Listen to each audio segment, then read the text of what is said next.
pessoal, seja muito bem-vindo ao meu canal. Aqui nós teremos uma pequena variação do nome.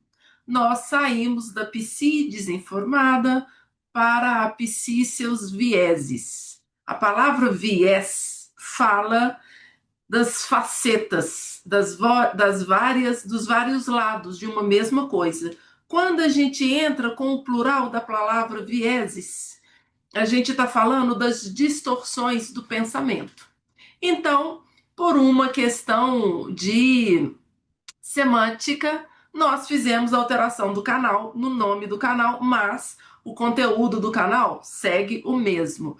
Como sempre, a intenção e o objetivo é levar saúde mental a todas as pessoas que chegarem até aqui, principalmente aqueles que são terapeutas, psicanalistas, psicoterapeutas, terapeutas em geral, pessoas que trabalham nos vieses da mente humana. O meu nome é Janaína Vieira, eu estou na caminhada da psicologia há mais de 25 anos, 27 para ser mais exata, e esse canal tem esse objetivo.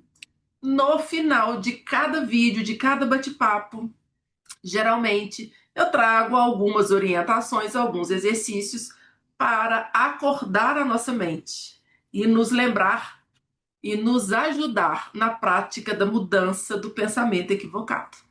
Bom, hoje especificamente eu quero trazer à nossa consciência aqui o pensamento de que a gente ouve muito no senso comum: pau que nasce torto, morre torto, filho de peixe, peixinho é, a fruta não cai longe do pé. E todas essas falas nos remetem a o sujeito vai ser aquilo que a família, o meio que ele vive, determinou para ele.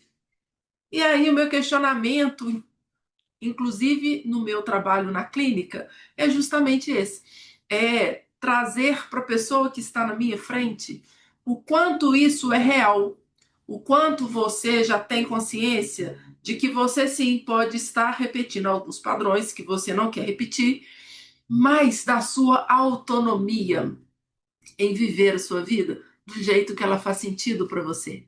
Não é porque você veio de um meio que pensa quadrado que você terá que pensar quadrado. Mas para a gente fazer essa pequena alteração nos meus conceitos, nos meus valores, antes é necessário que eu olhe para trás, que eu reconheça tudo aquilo daqueles que vieram antes de mim fizeram, que eu agradeça e que eu tenha muito claro na minha tela mental quais são os meus valores, os meus novos conceitos, por que eu tenho esses novos valores, esses novos conceitos, aonde esses novos valores e novos conceitos vão me levar e por quê? Por que que eu quero chegar ali?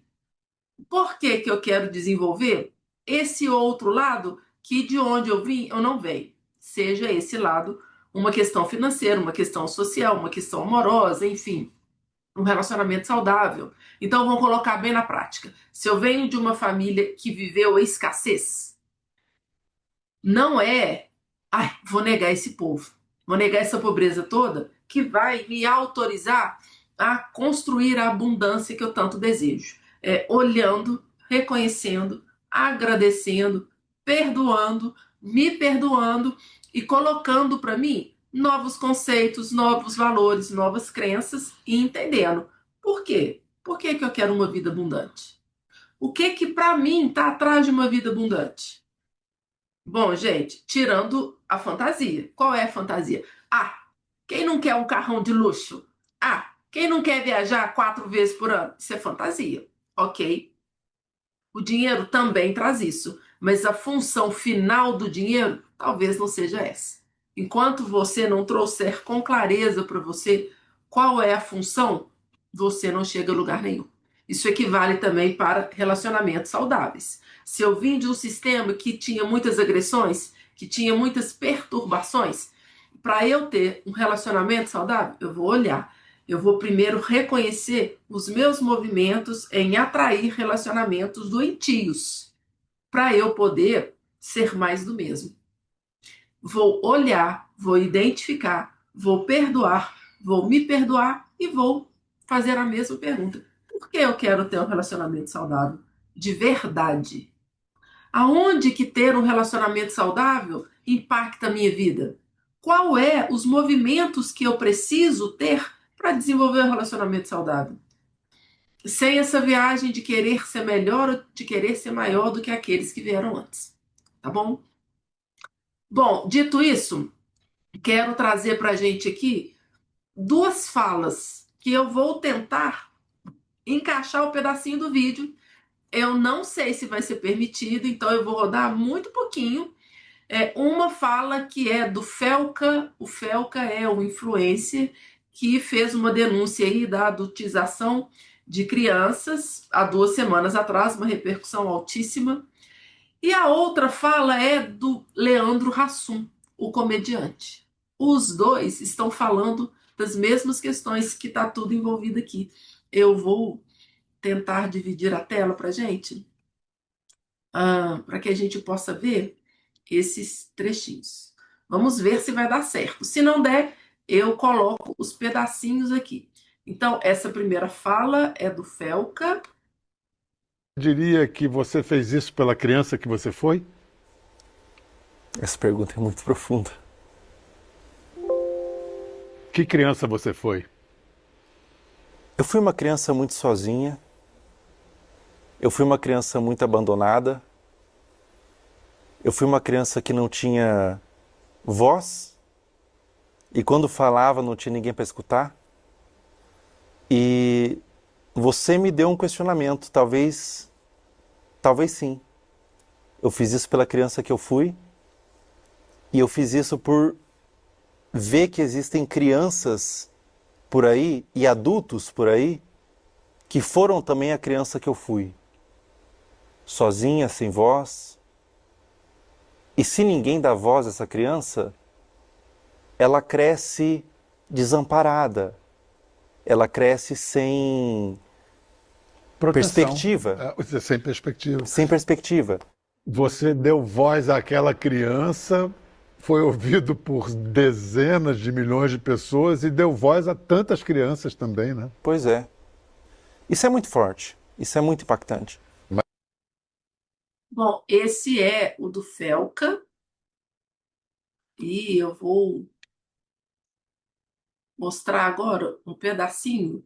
Esse é um quadro do Fantástico sobre pessoas autistas que participam de uma clínica e eles entrevistam algumas celebridades. Muito contigo. E como foi para você descobrir que seu pai era envolvido com a máfia italiana? Foi para mim um dos momentos mais difíceis da minha vida. Carlos Alberto Moreira é o maior traficante preso desde o início da Operação Rio. A polícia diz que ele é ligado à máfia italiana e comanda a principal quadrilha de distribuição de drogas e armas para os morros da cidade. Foi como se tivesse um corte na minha vida de 21 anos que eu vivi numa mentira. Então foi muito dolorido, muito sofrido. Foi em 1994, meu pai foi preso no dia 14 de dezembro de 1994. Eu estava na casa de uma namorada, me ligou meu irmão, esse que já partiu, dizendo: vem pra cá que o papai foi preso. Eu falei: oi? Meu pai era um exportador, trabalhava com importação, um homem muito bem sucedido. Eu era um garoto de uma família muito bem sucedida financeiramente. Eu fui de 100 a 0, como se tivesse batido no muro de frente, em 1 segundo. Porque no dia seguinte, tudo que a gente tinha, todos os imóveis bloqueados, meu carro perdido, tudo, e eu passei a vender salgadinho na porta do teatro para poder me sustentar e pagar o ônibus que eu pegava para poder ir para o teatro. Até hoje me trato na terapia para tratar isso, mas teve um momento na minha vida, e foi quando a minha filha nasceu, que eu vivia numa dificuldade muito grande. Eu pagava uma conta de luz um mês e atrasava d'água. Aí eu pagava d'água e atrasava de luz. Aí teve um dia que eu atrasei um dia, o cara foi lá e cortou, e a gente com um isopor de gelo para poder botar o mamazinho da minha filha dentro. E eu tudo ali naquela luta diária, sabe, para poder, vestindo de palhaço, fazendo festa infantil, me vestindo de Papai Noel em shopping, para poder comprar o presente de Natal da minha filha, para poder ser o Papai Noel da minha filha. Eu me vestia de Papai Noel no shopping, e eu falei um dia para meu pai, falei: pai, eu te perdoo, porque mesmo no erro, você me mostrou o homem que eu não quero ser. Desculpa. Bom, o que que esses dois vídeos têm em comum com o assunto que a gente está trazendo aqui, gente. Essas duas pessoas que estão aí na mídia, é muito emocionante ver o Rasson falar o que ele falou, não é? Porque esse é o movimento do perdão. Então, essas duas pessoas que estão na mídia estão dando exemplo para nós de eu posso olhar o movimento dos que vieram antes e falar: ah, eu sou assim, e ter síndrome da Maria Gabriela. Eu nasci assim, eu cresci assim, você sempre assim. Mas eu posso olhar para tudo que aqueles que vieram antes viveram e me ensinaram e falar: não faz sentido para mim viver assim. A minha escolha é outra. Nós temos sempre o poder de decisão. Aliás, esse é o único poder que nós temos, o poder de decidir. E eu acredito que vocês já tenham passado pela experiência de: ai meu Deus, eu entro nesse emprego, eu entro naquele, eu fico com essa pessoa, e na hora que a gente decide é uma paz incrível. Você escolhe, você decide quem é a pessoa que você quer se tornar. Claro que você vai ter o movimento de pertencer. Mas olha que armadilha interessante, e essa aqui já é uma dica que eu estou deixando. A gente não se afasta quando a gente repele, quando a gente exclui. Tudo que a gente exclui, a gente repete. É justamente o movimento contrário.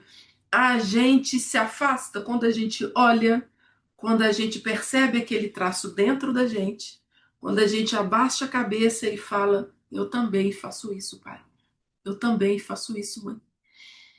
Eu agradeço por vocês terem me dado isso. Mas me permitam fazer do meu jeito. Me permitam não repetir o padrão. Me permitam experimentar de uma nova forma e fazer isso com amorosidade e com respeito. Então, a orientação final desse vídeo, que foi tão significativo, é que a gente pode olhar a história da gente, a história de um paciente que chega na frente da gente, por vários vieses. Todos eles. É por isso que esse quadro é todo cheio de onda. Mudamos o nome, não mudamos o cenário. Porque a proposta é exatamente essa. Qual círculo desse aqui, qual onda dessa aqui, por qual viés você se perdeu nos seus pensamentos? Qual os pensamentos equivocados que você carrega na sua mente e que te adoecem durante o dia a dia, durante as suas transições, durante as situações de conflito? Toda situação de conflito, gente, toda tempestade precede a bonança. Toda tempestade vem antes de um momento de insight, de uma consciência ampliada. Nem sempre a gente precisa de tempestades para trazer a gente para o essencial, mas a mente ainda às vezes conta para a gente essa armadilha e essa mentirinha. Bom, vou continuar pedindo, deixa seu like se esse vídeo fez sentido para você, comenta aqui embaixo e me conta. Você assistiu essas duas reportagens? Eu vou deixar o link das duas, tá, gente? Uma é do canal do Pedro Bial, no GNT, a outra é do canal do Fantástico, da Rede Globo. Me conta aqui, você conhecia a história dessas duas pessoas? O quanto essas histórias impactaram vocês? E qual é o movimento que você está tentando fazer e que não está tendo o resultado que você gostaria? Será que você está repetindo o padrão? Ou será que você está brigando e batendo de frente e achando que é se rasgando e que é negando, excluindo tudo que você vai romper? E talvez não seja. Talvez o movimento de humildade, de abaixar a cabeça e falar: eu também tenho isso dentro de mim, mas isso não me define. Seja o movimento que você tanto precisa fazer. Compartilhe esse vídeo com quem fez sentido para você. Muito obrigado. Se inscreva no canal se você ainda não é inscrito. E bora pra frente. Beijo grande.